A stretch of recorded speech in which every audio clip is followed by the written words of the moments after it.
The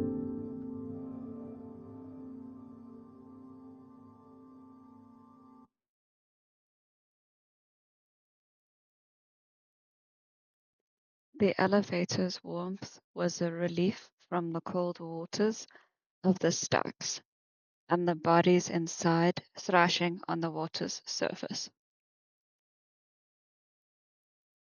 I knew the heat would soon become a fleeting feeling the deeper I went. I clasped a hand over the cross around my neck and took a deep breath.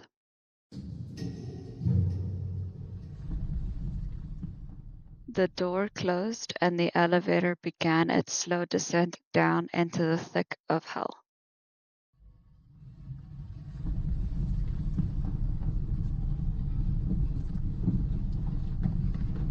Each elevator ride had been vastly different from the last in terms of both the elevator itself and the length of the ride down.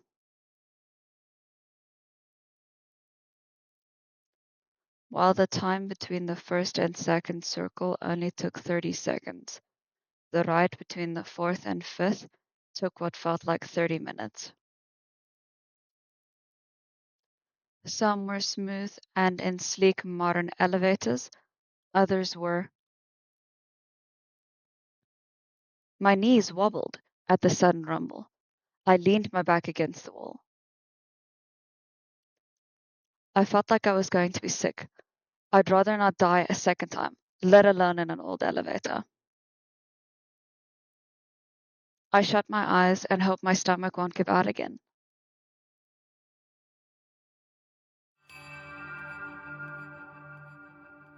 The elevator stopped and its doors opened.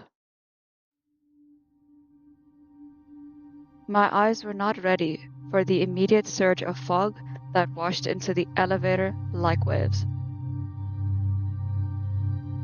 I swatted some of it away as I made my exit from the insecurity of metal.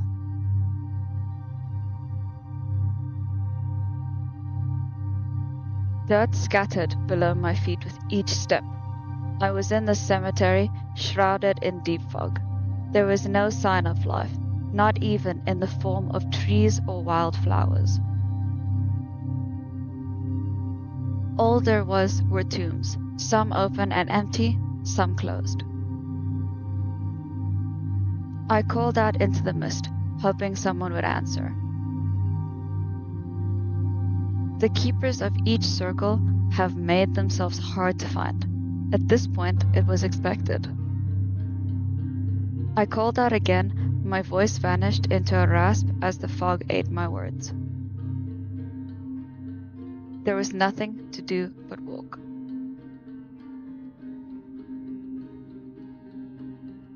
As I trekked through the dirt, between the gravestones, I noticed some of the tombs were on fire. Not enough to set dead grass alight, not enough to leave a smell.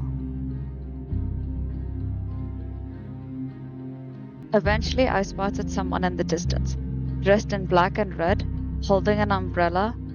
Were they a mourner? What would a mourner be doing in front of a burning tomb? I slowly approached, careful not to do anything too fast to set the stranger off. Are you the one trying to make their way to Satan?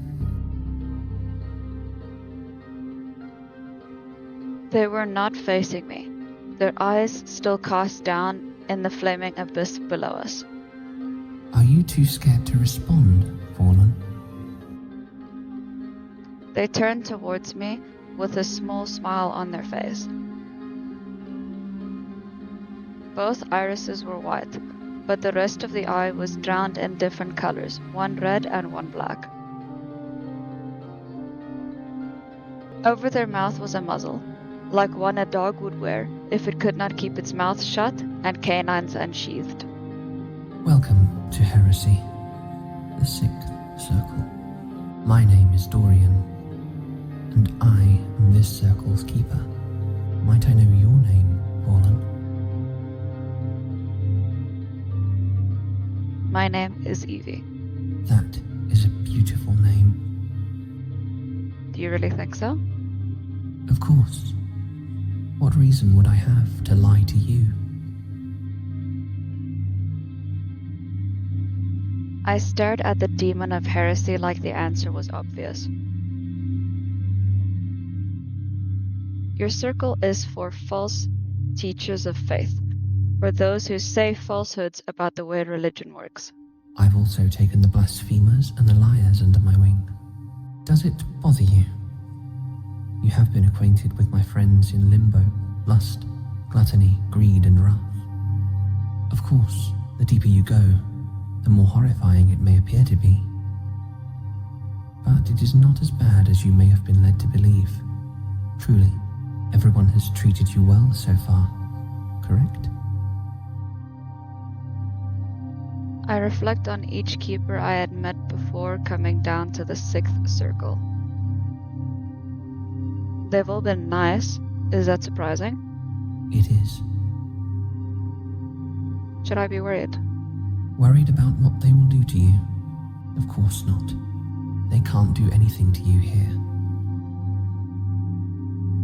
Ask about the fires.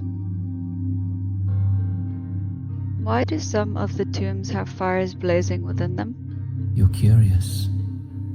I like that.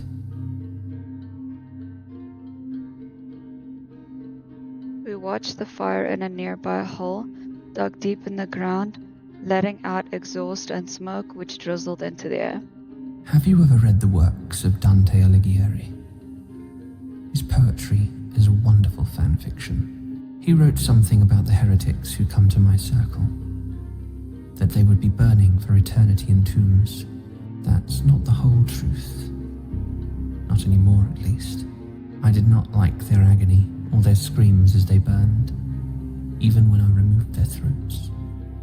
Instead, I burn what I need out of them to add to my archives in the library. And the flames were bones, buried deep in the false earth. They looked thinned. Their lies, their false teachings, whatever I do not already know. And then I leave their souls to wander until they die from a lack of purpose. You collect heresy? Indeed, among other things, because why not? Or perhaps it's because I like to collect pretty things. But enough of all that. Dorian raised a hand out to the sky, palm up. There was a look of annoyance which briefly came over his face.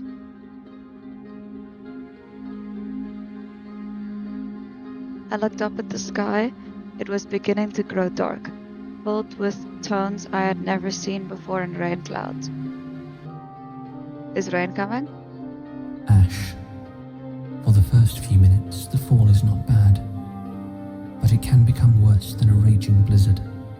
We should hurry back to the library. I'll return later to observe the fires. He extended his hand towards me. Here. The umbrella will shield you from the storm until we get you to shelter. I could taste it in the air. The bitter remains of smoke had already made a home on my tongue. Take his hand.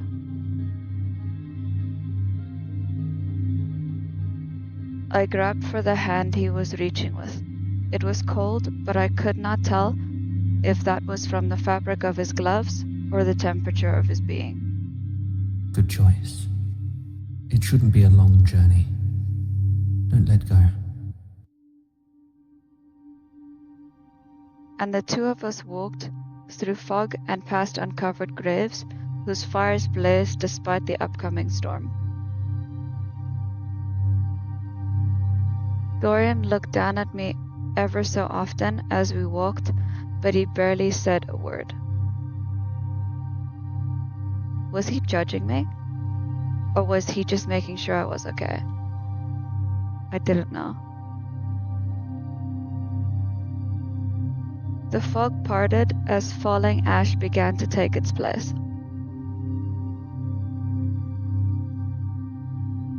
I had learned about Pompeii when I was a child. I imagined that the citizens of that ancient city witnessing this fall of ash. What would they have thought if they were in my position? Unafraid and protected, certain of incoming shelter? Would they have found it beautiful? I would never get those answers. Birds flew above us. I could not see them, but I could hear their calls as they shifted through the ash.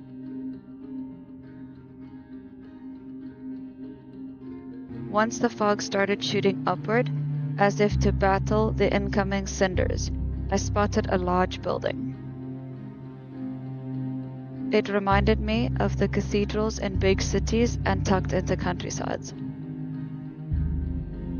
You're a demon like the others, right? That is correct. Then how come there's a building in a circle of hell that is themed like a Catholic cathedral? You might call it blasphemous, and I suppose it is. In truth, I've always enjoyed Catholic aesthetics, whether it be in their art or their architecture, though I can't say I love what they have to say. That's understandable. It's not up to me or anyone else to change your beliefs. That's right.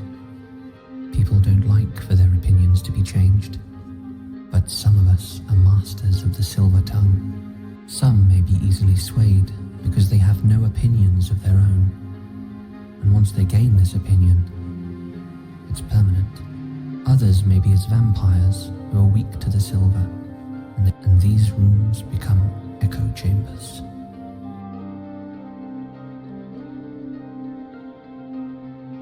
It's why I've read the scripture and holy books from every religion ever uttered, and yet none stick with me. But I can appreciate the aspects of most of them. Does that make any sense? I guess so. Now, shall we go in?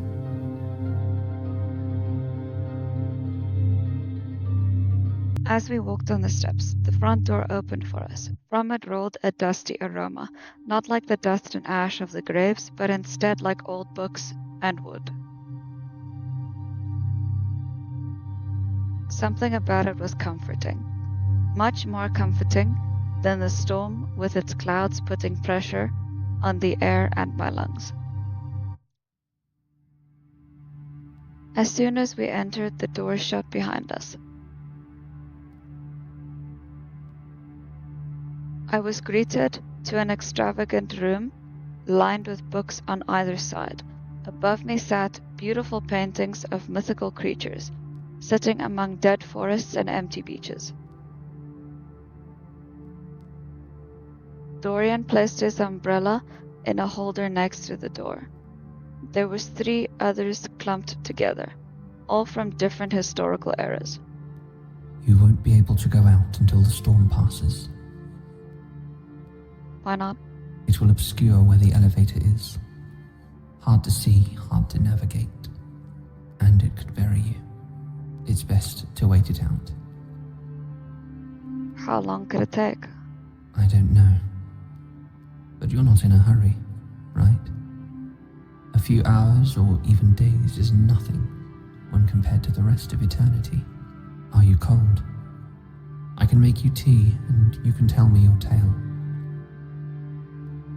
There was nothing else to be done. Perhaps I shall give you a tour. Sure. Very well. You'd best hurry along then. Dorian reached a hand out to me once more. You might wander off and get lost. There are countless things in my library of lies that would draw even the purest of souls in. Take his hand. I grabbed for Dorian's hand, who knew what was lurking in the depths of heresy's walls. That's quite cute of you, darling fallen. You've done it twice now. Are you scared of something? Or are you trying to warm up to me? Come now. You can tell me anything. Is he serious? I'm scared of getting lost.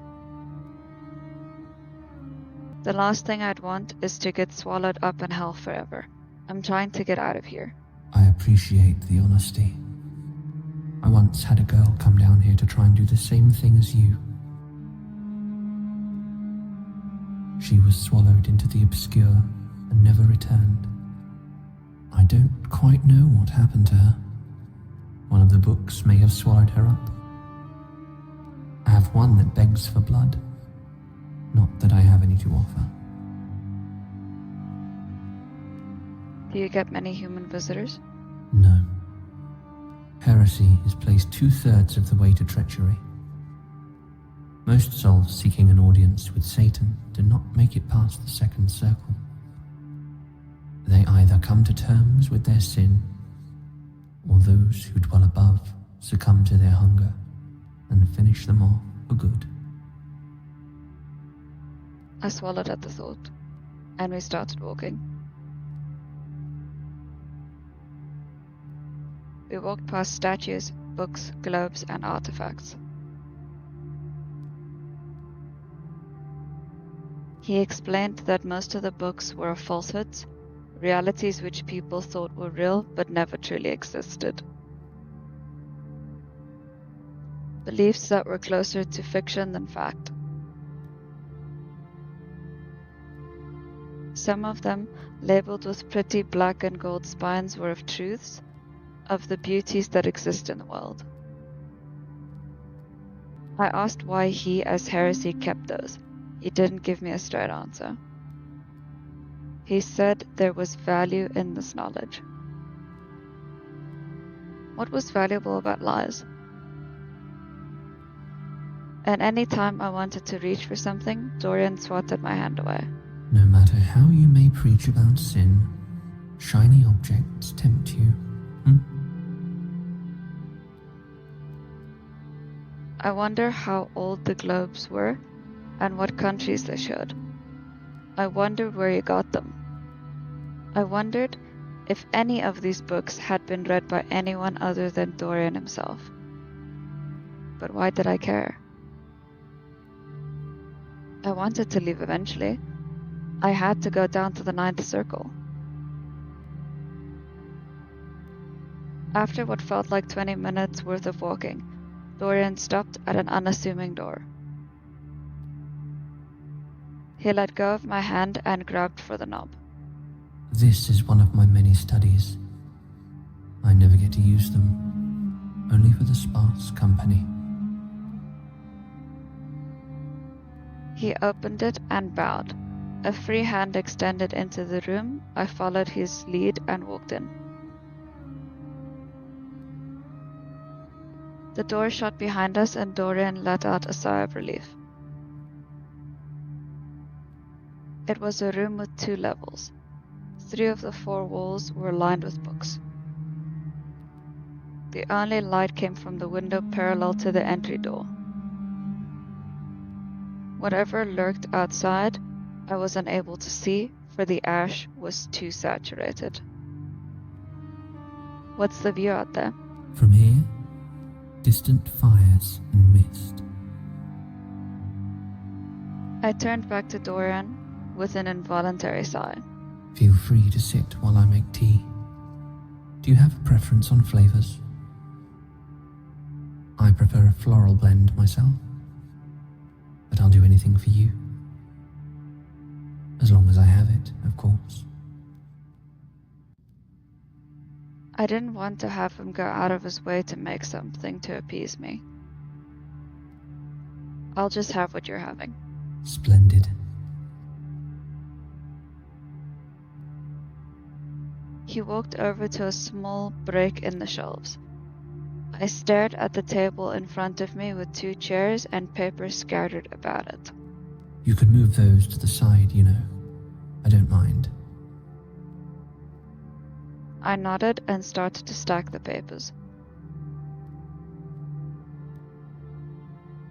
Most were unopened letters and archival notes, but one letter half out of its page with a drawing attached intrigued me. Read the letter. I took the papers out. There was one main letter of normal size and the other accompanied by smaller pieces, each with a beautiful sketch done in pen. They looked to be of holy beings. Interesting. I read the letter attached, which was written in cursive and red ink.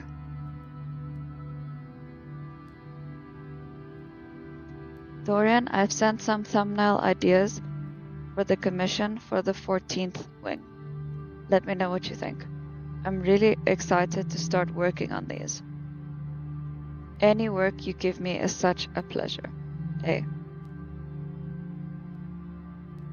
I hadn't seen any art pieces in the halls. Is there a part of the library that has some? I placed the letter's contents back in their envelope and sat down. I saw you read that. Sorry. No, it's all right. I'm sure you're curious.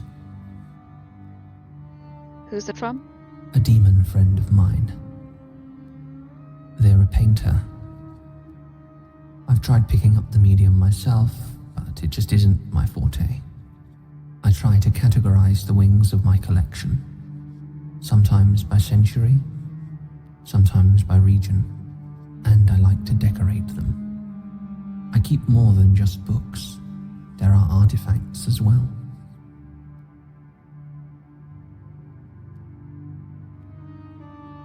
Ask to see the collections later. May I see the other wings? If the storm has not passed before we're done here, then yes. I must admit, I am pleased that you are interested in what I have. It's history. Even if it's weird history. The history of lies and falsehoods. That's the thing about a lie. They all come unraveled by the end. He returned with 2 cups. One was a plain straw in a cup, which I assumed was for him. The other was a beautiful teacup with a gold handle and deep blue flowers painted like the night sky.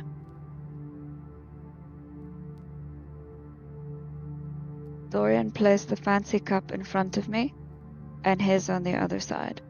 Finally, he sat down and twirled some of his hair around his finger. I hope this is to your taste. It's blueberries, hibiscus, cherries, and some other fruits. I'm sure it'll pick you up in the darkness down here, at least. I didn't take you for a fruity tea person. Really? Is it because I'm so gloomy? I dress in black with a spinal cord as my boots heal. Is it because of the desolation? Even in the ash storm, I've made my own light. I prefer the fruitier teas to the bitter blends. He placed the straw between the bars of his muzzle so he could take a sip. It was scorching hot, and he was drinking it immediately. So, shall we start this over?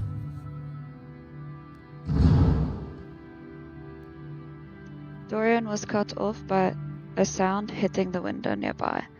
The 2 of us turned to find the source. It was a bird, with black feathers that contrasted against the light dust of the outside storm. It stared at me for a few seconds, flapping its wings to keep its place. And before I could process it, the bird flew off into chaos. I noticed them earlier. Why do you have birds? I don't know, but they don't bother me. I let them fly about. Some of them nest on the spires. Blackbirds are my favorite animal. He cleared his throat and resumed the conversation. You have recently died, and you were sent to Limbo, the first circle. Now you seek to descend through each circle until you reach Satan at the 9th. You hope to state your case and be allowed into the heavens. That's correct. Now, Do you know why you were brought down to hell? I don't. I've been a devotee to the Lord all my life. So you intend to entreat with the devil without knowing what you may have done wrong? I believe it's a mistake. That I was mistaken for someone else.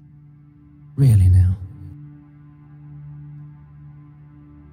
That's what I think, especially because everyone had been so kind to me as I've traveled down.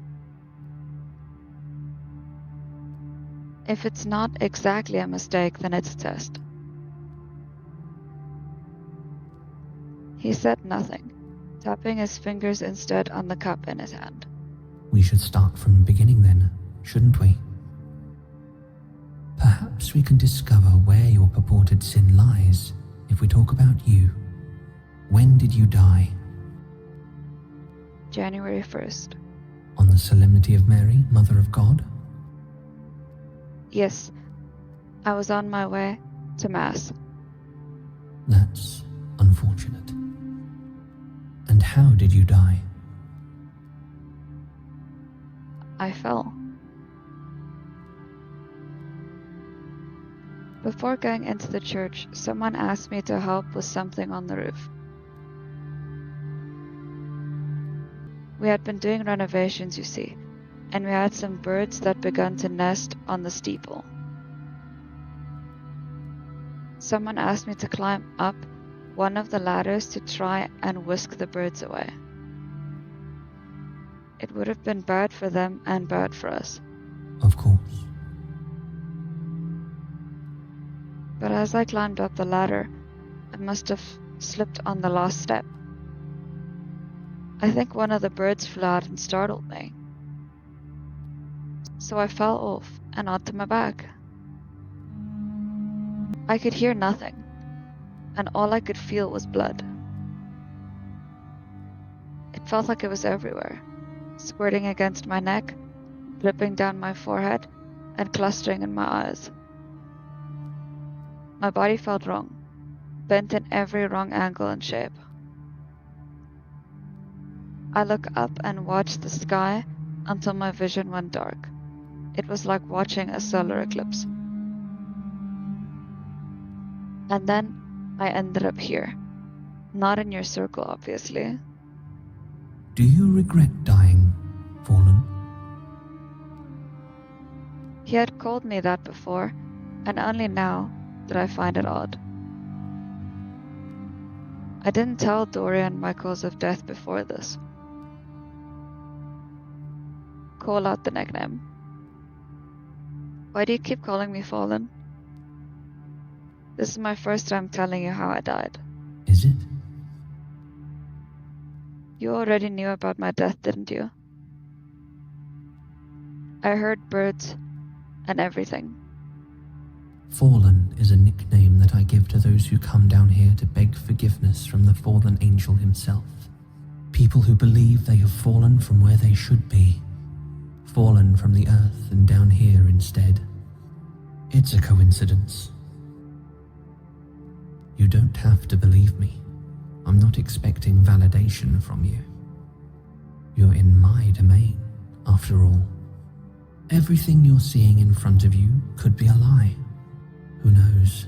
But it's no use dwelling on hypotheticals. We have more important things to discuss. Your locket. Huh? He held his hand out to me. Let me see it. I had nearly forgotten the new piece of jewelry which sat loosely around my neck after I tried prying it open to no avail in the second circle. Why? You know how people will keep the portraits and memories of their loved ones tucked in a locket close to their heart, so they do not forget what is most important to them? It's similar to that, only it's with your memories. I unhooked the silver clasp sitting at the back of my neck and handed it to him. He was careful not to touch the clasp. Why? The keepers of those circles offered no response when I asked them about its purpose. Dorian stood up and walked to a row of books behind him. Each looked old, older than any church I had ever visited. It shall be easier to pass through if we can just... He picked up the 5th book from the left, which had a faded label with 13 written in purple. This one should work. Dorian began flipping through the pages, being gentle with each one. Ever so often, he pushed his glasses up with his index finger. What are you doing? I'm trying to find an empty page. There we are.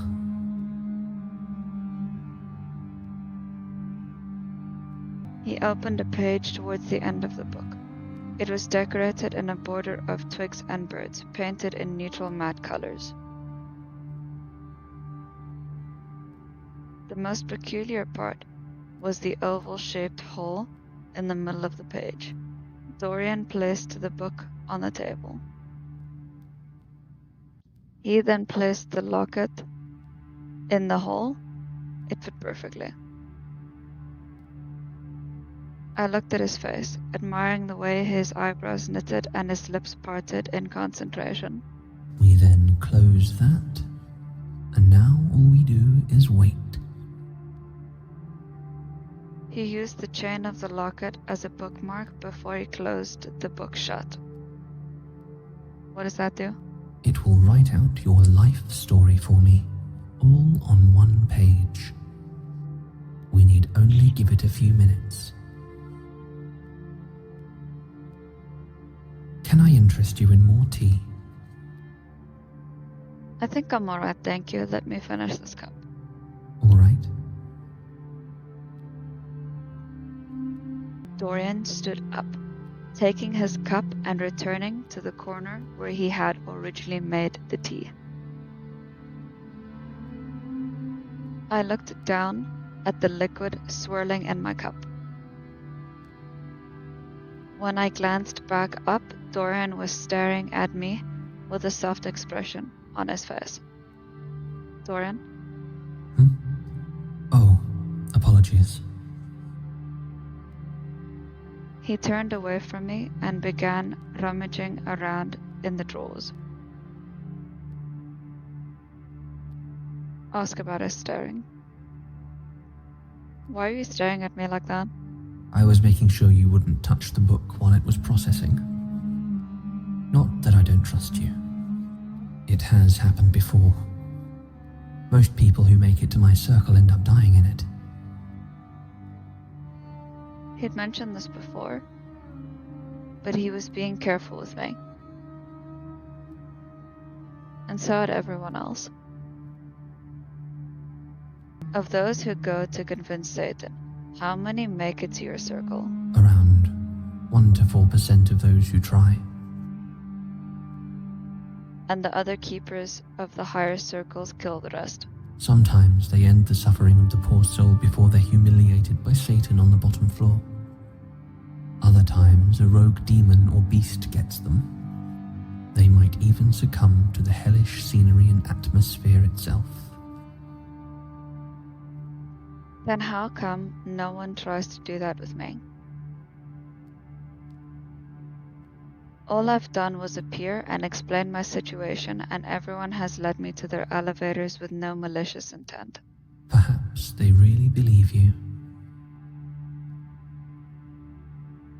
Press him further. I don't think you're telling me the truth. I am the master of small falsehoods. Anything can be a lie. I want you to tell me the truth, Dorian. How do you know that's not the truth?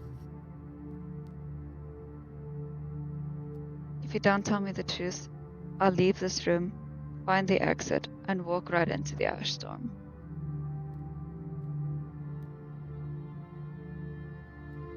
Dorian turned to face me, a soft sparkle in his mismatched eyes. It's because I asked them to. I asked them to be gentle with you. I paused. My hands fell into my lap, and my eyes focused less on Dorian and more on the row of books behind him. Why me? Did you know it was me, or did you just want one soul to not fall to waste? Does it matter? To me it does. Will the answer change how you feel about me? Yes. Then you will find out on your own. We were interrupted by a bird's chirping.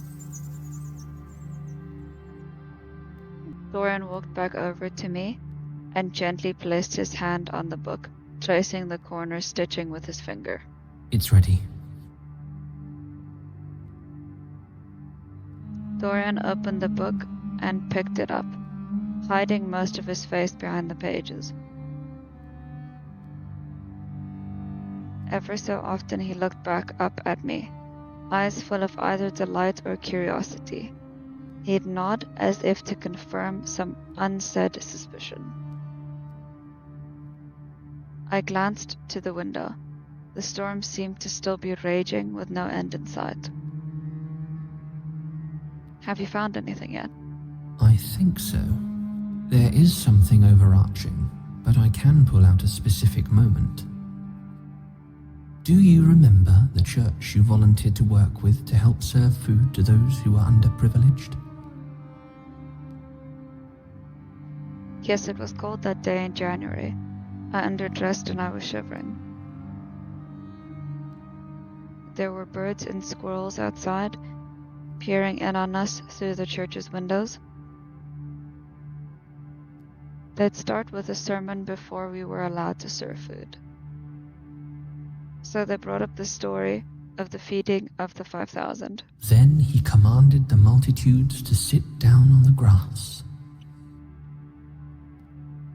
And he took the 5 loaves and the 2 fish, and looking up to heaven, he blessed and broke and gave the loaves to the disciples. And the disciples gave to the multitudes. So they all ate and were filled, and they took up 12 baskets full of the fragments that remained. Now those who had eaten were about 5,000 men besides women and children. Matthew 14, verses 19 through 21. I think I laughed at that. Really? Because he's summoning an endless amount of bread, basically. How is that possible? I understood what the passage was saying. To make use of what you have. But I just didn't take it literally. There are many absurdities in the texts. Silly things, annoying things, things that don't make sense. It's like how we think of Greek and Roman mythology nowadays. Less so that it really happened, and as more of a fable. I think of Ambrose Bierce in a more modern context.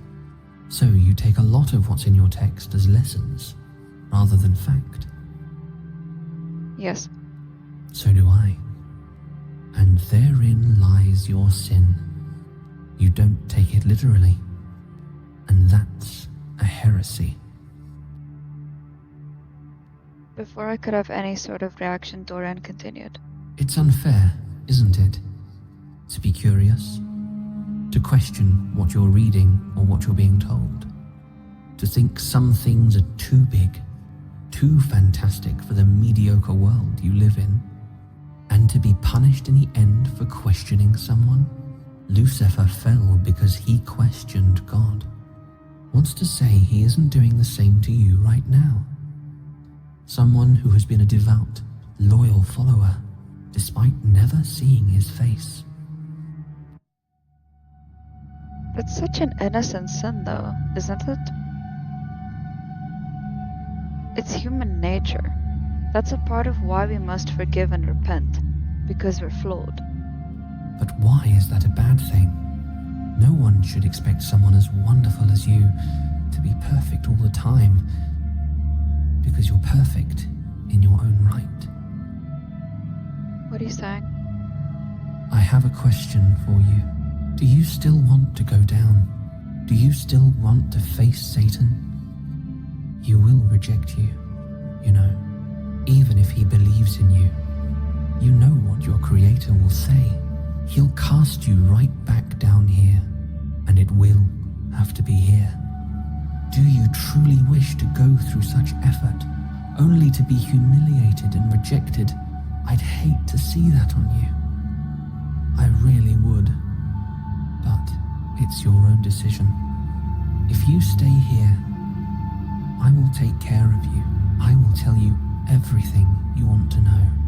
If you would continue down, I will ensure that the keepers of those circles treat you with kindness and lead you to Satan easily. Then, if you are rejected, I will welcome you upon your return with open arms. What if I'm not? I don't think you'll make it to the paradise you desire, because in truth, it's not as fantastic as they make it up to be.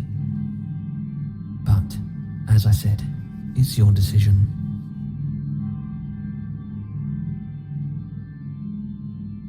Stay with Dorian.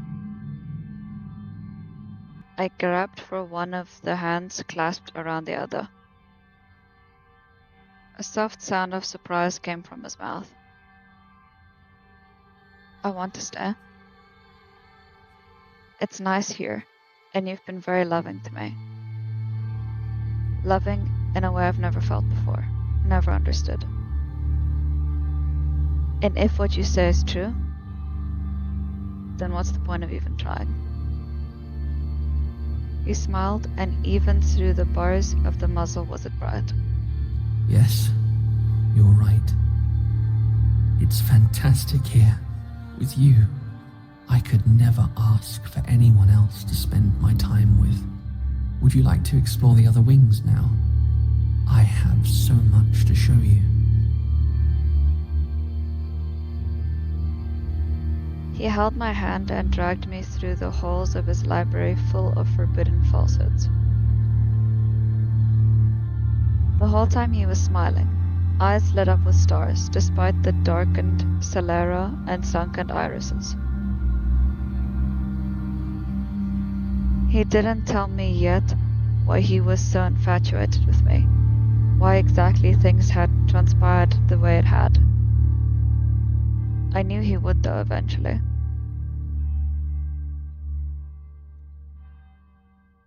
Ending 3. Some things are best in the shadows of secrecy.